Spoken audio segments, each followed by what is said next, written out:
Take our lead, let's help you make your mark. Our goal is your satisfaction. Let us show you the way. Unlike blended beverages and lattes, this drink is only topped off with cream and sugar, not loaded with it. As a result, the Grande only has 110 calories, 6 grams of fat, and 14 grams of sugar, all without having to resort to low-fat milk or artificial sweeteners. 30 April 2018.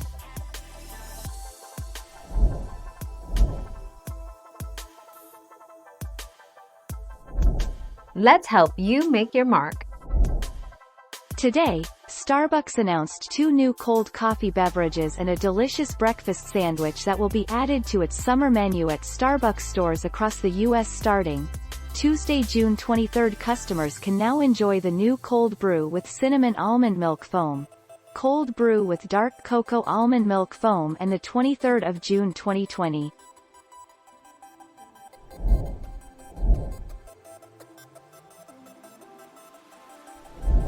Make your mark, take our lead. Similar to regular coffee or cold brew, Nitro is okay to eat on a keto diet. It has 0 carbohydrates, 0 calories, and 0 sugar, which means it's perfectly fine to enjoy. Be forewarned, however, that adding sugar to your Nitro cold brew would make it incompatible with the ketogenic diet. 24 November 2019.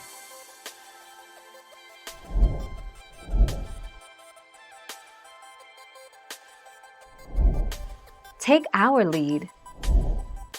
Cold foam first debuted at the Seattle Roastery, mixed with cinnamon, as a topping on the Americana con crema. Now, you can add it to any Starbucks drink anywhere. There are 2 ways to order it: unsweetened, or sweetened with cascara, naturally sweet coffee cherries. Thank you for watching. Please subscribe and hit the bell notification.